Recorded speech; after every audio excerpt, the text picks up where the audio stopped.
करवाना चाहते हैं ताकि जो साथी मेहनत करके आगे आना चाहे उनको मौका मिले। पिछले 3 सालों में कई बार ऐसा हुआ कि कुछ प्रधान ऐसे होते थे जब तक उनको पद नहीं मिलता तब तक तो मेहनत किया करते थे, और उसके बाद जब उनको पद पे बिठा देते थे तो फिर वो कहीं ना कहीं कमजोरी दिखाया करते, कहीं ना कहीं उनकी जिम्मेवारी को भागने का काम किया। इसलिए हमने फैसला करा कि अपनी बार हम इसको चुनाव के माध्यम से कराएंगे, नए साथियों को मौका मिले। और इस प्रक्रिया के लिए हमने 2 महीने लगा करके सारे साथियों के साथ एक एप्लीकेशन बनाई यूथ आइडेंटिटी के नाम से, जिसके अंदर 18 से लेकर 40 साल की उम्र तक कोई भी सदस्य वोट कर सकता है। सदस्य 40 से ऊपर वाले भी बन सकते हैं, लेकिन वोट का अधिकार सिर्फ 18 से 40 वालों को होगा। इस एप्लीकेशन के अंदर सिर्फ वोट करेंगे, इसके अंदर कई और सुविधाएं भी रखी है। अगर आप अपने नेता के बारे में या पार्टी की कोई गतिविधि के बारे में जानकारी लेना चाहें तो उस एप्लीकेशन के अंदर सारी इंफॉर्मेशन होगी। अगर आपका किसी चीज को लेकर के कोई सुझाव है या आपका कोई सवाल है तो आप वो सवाल उसके अंदर डाल सकते हैं। हमने मैसेज डालने का भी उसके अंदर माध्यम रखा है। अगर आप नेता की जानकारी लेना चाहें कि उनके अगले दिनों में प्रोग्राम कहाँ के तो आप उसके अंदर अपना सवाल डाल सकते हैं। 48 घंटे के अंदर आपको जवाब मिलेगा। और अगर आपका कोई अर्जेंट है तो आप उसको अर्जेंट के हिसाब से डालेंगे तो हमारा प्रयास करेगा कि 12 से 36 घंटे के अंदर आपको उसका जवाब मिले।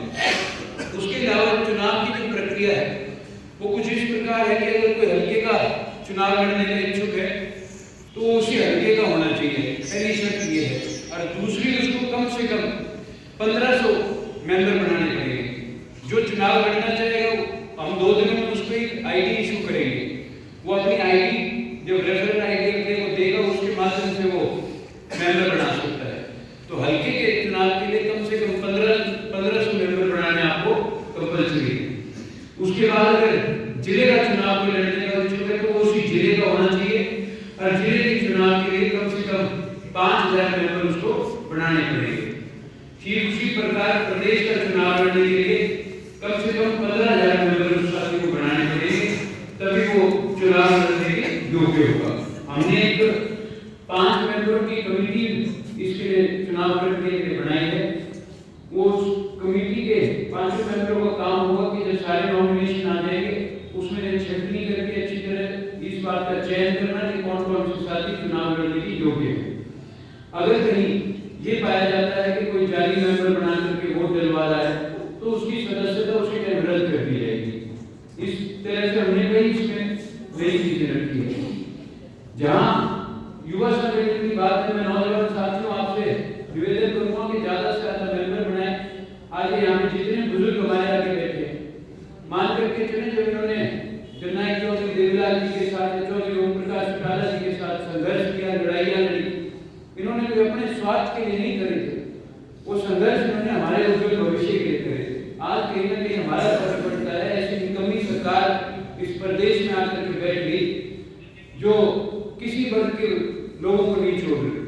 आज बेरोजगारी का माध्यम तो मेरे को कहने की जरूरत नहीं, मेरे यहाँ पत्रकार छायादार साथी खड़े हैं, लगातार इस बात की आवाज हमने भी उठाई किस प्रकार 34 से ज्यादा भर्तियां हमारे प्रदेश के अंदर कभी रद्द कर दी गई, कभी पेपर लीक हो गए, और बेरोजगारी का स्तर बहुत ज्यादा ऊपर चला गया। जहां चौधरी ओम प्रकाश चौटाला जी ने फैसला किया कि जब इंडियन नेशनल लोकदल की सरकार आएगी, हर घर से एक बच्चे को उसकी योग्यता के अनुसार उसको नौकरी प्रदान कराने का काम करेंगे, और जब तक उस बच्चे को नौकरी ना मिल जाए उसको 21,000 रुपए प्रति माह बेरोजगारी भत्ता देने का काम करेंगे। जहां इस सरकार में बैठे लोग बुढ़ापा पेंशन की बहुत बड़ी बड़ी बातें करते थे, जननायक चौधरी देवीलाल जी का नाम लेकर के बहुत ज्यादा कि हम इस मान सम्मान को बढ़ाने का काम करेंगे। ये फैमिली इनकम के नाम पर इसकी आड़ बना करके इन्होंने बुजुर्गों को मान सम्मान को कम करने का काम किया। चौधरी देवीलाल जी ने तो बुजुर्गों के मान सम्मान के लिए पेंशन बांधी थी, इन्होंने वो पेंशन काटने का भी काम किया। चौटाला साहब का फैसला है कि आपकी सरकार आने तक आप बुजुर्गों का मान सम्मान बढ़ाने के लिए इस पेंशन को 5100 रुपए उसी पहले दिन से करने का काम करेंगे। जहां ये 2-3 बातें आपसे करने आया था, साथ में पदयात्रा को लेकर भी मैं आपसे एक निवेदन करने आपके बीच में आया हूं। ये जो परिवर्तन यात्रा है ये कोई राजनीतिक लाभ के लिए नहीं, कुछ स्वार्थ के लिए नहीं है। देश और प्रदेश में ऐसी बहुत यात्राएं हुई और जैसे पहले मेरे श्याम श्री राणा जी ने बताया था, महात्मा गांधी जी के समय से ये एक कहावत है, ये कहावत ही नहीं, एक सच्चाई है। जो कोई भी विपक्ष में होता है, अगर देश और प्रदेश के अंदर परिवर्तन आना चाहे तो उसको जनसंपर्क करना जरूरी है।